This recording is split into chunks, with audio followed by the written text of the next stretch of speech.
Hey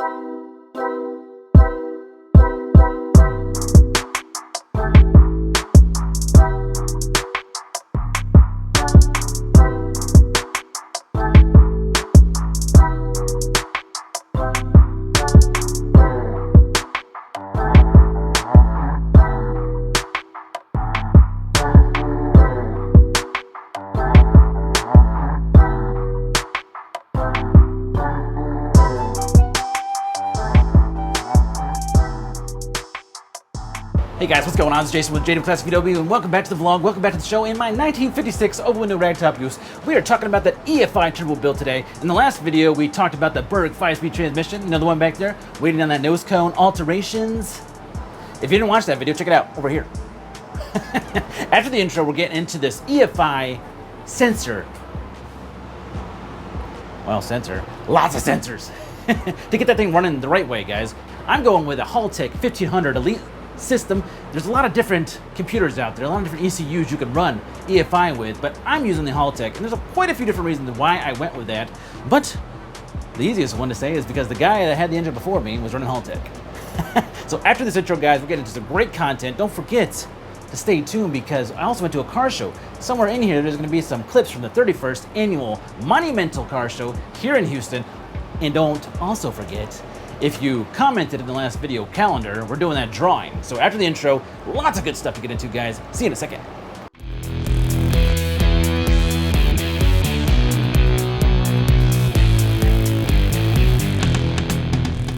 Guys, we're back. We're about to talk about all these EFI sensors, but what have I been up to? Jason, what have you been doing? Can you give us an update on stuff? Well, let me turn you around and show you what's going on. So, I got one of my axle tubes painted up, all glossy black, a couple coats of primer, a couple coats of gloss black, and I haven't done the clear coat yet. So, are you guys curious about how I do my painting? Well, I do etch primer about 2 coats, gloss black about 2 or 3 coats, and then I do the X2 clear coat. On the bottom of this thing, there's a little plunger you hit in, which lets the catalyst loose in here, and for about 24 or 48 hours, you've got a fine mist clear coat. With 3 coats of that, at the end, guys, that paint job is super duper. In the last video, we also talked about the Atomworks spring plates. So if you guys want to know more about the Berg 5-speed and the Atomworks spring plates, check out the last video up here. Yeah. So in the little montage video that I started this thing with, you could see that I got the rest of the quick roof out of the back luggage area. Well, almost all of it. There's some little pieces here. But this thing is ready for some paint, but that's not going to happen until I make up this cover plate here and I get the transmission kind of mocked up. We're also going to talk about the fuel lines up underneath the car as well, guys. I got both of my sets of bulkhead fittings mounted in the back engine area on both sides. You can see. Damn. And also got my fuel regulator mounted over here. I like that location because if I need to make any adjustments to it, it is easy to get to, and that's kind of like the whole point, right? Who wants to crawl up underneath your car or find some hidden spot somewhere to adjust your fuel regulator? And I got a little gauge on there too, so I can see what I'm setting it to. Super cool. You want to see what the fuel lines look like underneath the car? All right, let's go take a look. All right, guys, so up underneath here, you can see that I've got my hard lines kind of set up. The T on this side goes up back into the luggage compartment area. I had to do some clearancing still because this T goes into the actual fuel regulator. And then out of the bottom of the fuel regulator, the return is going to have to be coming on a separate line. The way that this fuel system is set up is that there's a designated feed and return for both sides of the engine, and that's the way it has to be for this particular application. So things are coming along pretty good when it comes to the hard lines. It took some doing to get these bends in here the right way, but you stick with it, and I got it done. Over here is going to be where the flex fuel sensor is going to be mounted, along with the 10 micron fuel filter, probably going to be over here as well, along with a fuel pressure sensor. So let's get you up to the bench, and let's talk about some sensors, guys. Oh, that's a bench full of fun right here, guys. Where should we start? Where do you guys want to start? Should we start with the fuel system since we just left there? Or should we talk about what the heck contraption I got going on over here with my HALTECH Elite 1500. I've done a lot of work on that, guys, and if you haven't paid attention to my social media, you know that I've done some of the wire harness kind of like thinning out, because not every bit of that thing gets used in this EFI Turbo build. Let's go ahead and start on the fuel system, guys. Let me get you up in the tripod, and we will start looking at what's going on over here. Sensors, sensors, sensors. So this is the fuel pressure sensor right here. I'm going to take this off real quick so you can kind of see that with this fitting, the sensor-specific type of fitting for Dash 6 A&N fittings, you can go ahead and put this thing in line wherever you want to, really. But I'm going to put it on the feed side, not on the return side. Like I told you, I'll probably end up putting it in line with the flex fuel sensor. So I'll probably be doing like one of these numbers up underneath where the flex fuel sensor mounts, so that I can go ahead and have those two plugs terminate kind of in the same area. Cool? Pretty cool. So what's a flex fuel sensor? Well, this is what allows you to do E85. What this does is measures the actual content of fuel, regular fuel, mixed with your corn fuel. That's why it's called E85, because it's 85% corn fuel versus the 15% of the other stuff, whatever that happens to be in the mix. Because it's not always 85%. So what this does, it actually measures the actual content on a frequency-based sensor and sends it back to the HALTECH ECU over there and says, how much fuel do I need versus how much timing do I need? Pretty cool stuff, guys. Pretty cool. Since I'm over here on this side, I'll go ahead and show you the two fuel filters that I'll be running. I have an extra one of these fittings for hooking up a sensor because, well, to be honest, I was buying so many freaking fittings that I bought this one by accident, extra. What we have here is a 100 micron fuel filter and a 10 micron fuel filter. This one gets run closer to the injectors, and this one is the one that I run before the fuel pump. All right, all right. In the back side here, we have the Boost solenoid. And I didn't tell you guys this before, but this thing has Kevlar lines on it, so that's kind of a trick. So we got a Boost solenoid, and what that does is helps control the boost by kind of like measuring what goes in and out of the wastegate side of the turbo. Back here is the IAC, which helps control idle on your turbo application. And one of these goes to the one side of the manifold, other side of the manifold, and the inside, this one up here, goes to the front of the air filter where air is kind of coming in. And based off of all those numbers, this will adjust with a little plunger inside. I'll show you that real quick. This little plunger right here opens and closes, allowing air to kind of bypass and go through, helping to adjust what your idle is. Helps out with like cold start situations. This one is from CB Performance. Also, this is from CB Performance, along with this external fuel pump is from CB Performance as well. These Phoenix pressure gauges, this one's 150 PSI, along with the other one I have over here on the oil system. Yeah, I got two of these, one for fuel pressure and then one for oil pressure. And they're Phoenix. These are almost identical to the ones that the Dub Shop kind of sells, but they're made, I don't know, they're probably just like the ones at Dub Shop. They just kind of like rebrand it. But these Phoenix sensors, they're made here in America, so that's kind of cool. Like one of the few things on here that are made in America. This is Australia, HALTECH Elite, Australia. These LS coils, I really don't know. Let's talk about these injectors. Of course, you're going to have some pigtails running to these injectors. I picked these ones up off of Amazon, and they will kind of like piggyback right into the harness and hook up to the injectors. These are 900cc or 900 or close to 1,000cc injectors. Good up to around 600 horsepower, which I'm never going to see that. Back here we have a VR crank position sensor based off the little teeth on my crank gear. This will tell me what my crank position is. That, in conjunction with the Dub Shop cam position sensor, will allow me to do sequential timing, which means firing fuel and spark per cylinder, which is kind of a good thing. Yeah. So let's talk about the LS coils. I picked up from the Dub Shop as well. some coil mounts. These are actually for LS1s, but I found that I could kind of make them work with the LS2 truck coils. No problem. I gotta figure out where I want to mount these still. They came blank, and I just did a couple coats of primer, a couple coats of gloss, and I still have to do the clear coat on these, but yeah, that's fine. That'll work out great when it comes to paint. On the back here, I've got a couple different sensors on the oil thermostat. Ooh, boy, that one's on good. So on the oil bypass thermostat, what this does is, if I end up, and I'm going to put this in line, is if I end up putting in a second oil cooler, this will bypass that second oil cooler until it reaches 180 degrees. Once it reaches 180 degrees, it'll start using this second oil cooler. What I just stuck on here just for like fun is this is an oil temp sensor. This one actually came with my my gauge that I have in my truck. If you guys haven't seen my gauge cluster, how to make your own gauge cluster video, check it out up over here. But this will go ahead and give me a temperature back there. Also, it's going to reference back to the HALTECH with oil temperature. And this is for oil pressure. Cool.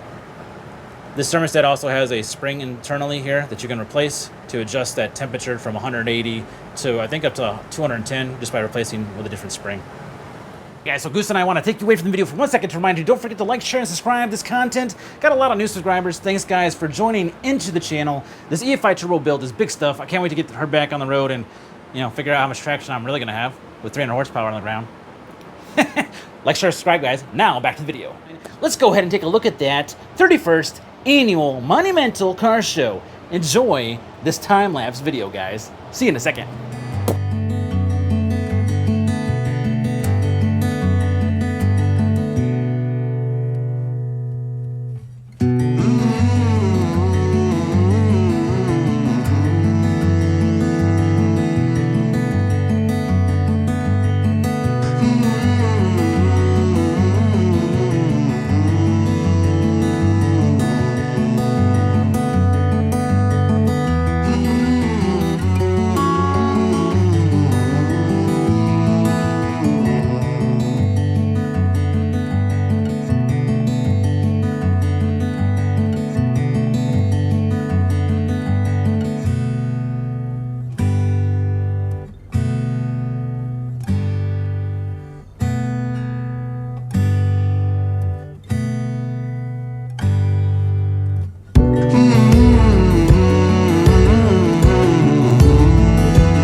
Okay. So that covers all these sensors right here. What we didn't talk about was there's a head tap sensor and a map sensor, and also a TPS sensor that are all on the engine right now. And I didn't feel like taking those off, so they're still there.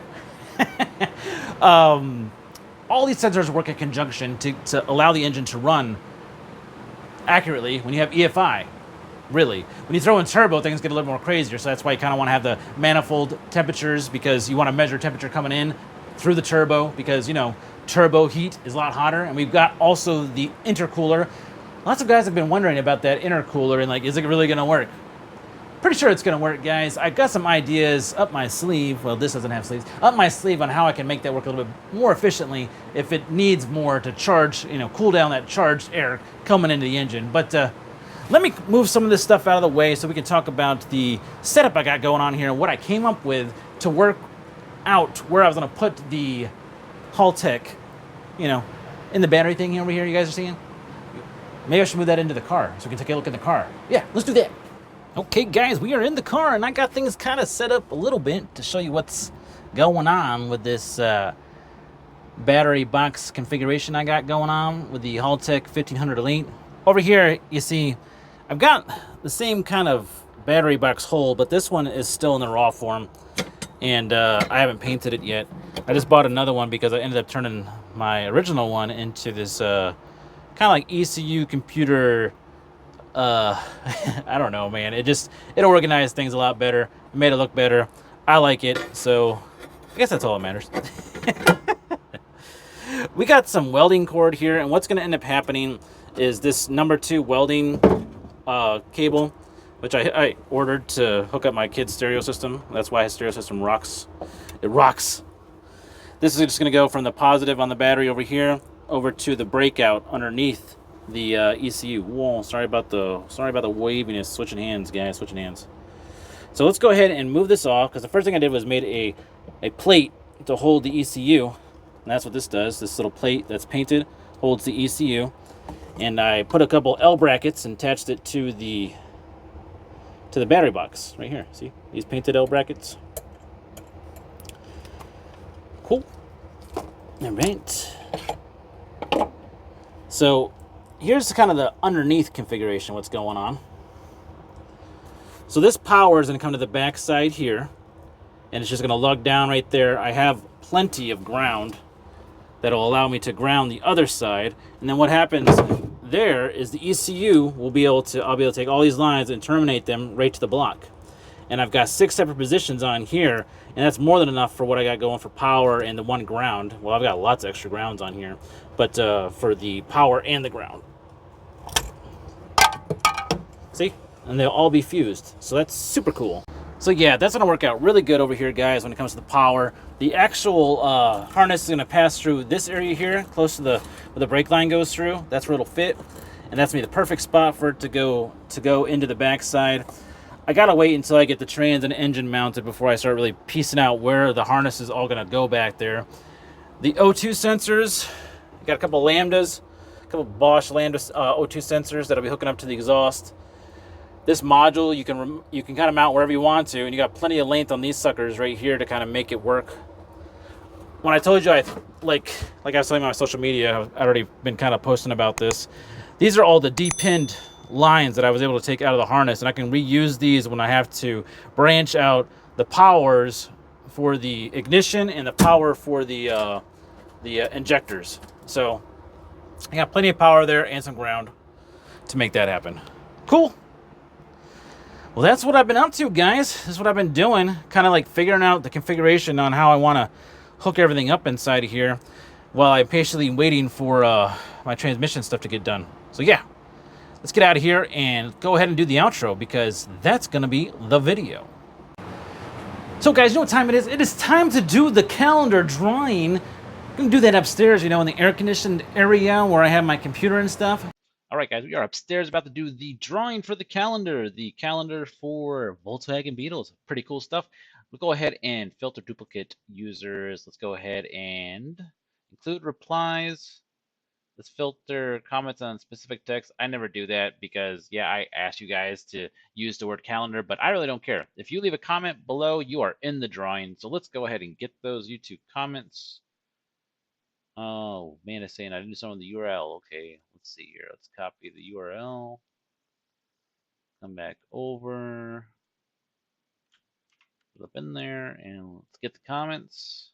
All right, ooh, 42 comments. That was a good comment in that video. Let's go ahead and start it up. Winner is going to be Jose Seda. Hey, buddy, what's going on? My Instagram partner in crime. You won the calendar, bro. Do me a favor, hit me up in the comments, or actually, I think I already have your address, man. I'll take a look and see if I do, but hit me up with an email just in case, so that I got your address and I can send that calendar out to you. Good stuff, buddy. I'll talk to you soon. Gotta get out of this garage. It's freaking smoking. Well, guys, that's gonna do it for today. Hope you enjoyed the content on the EFI sensors. Lots more to come, guys. Lots more to talk about when it comes to specifics. Don't forget to check out the description below. I will list whatever information I have currently on those sensors down there, any other kind of products I used in this video. Until next time, guys, I appreciate all you, appreciate all my subscribers. Have a great weekend. Take care of your family and get out there in the garage and do some work. Talk to you soon. This is Jason with JWClassicVW, and I'm out.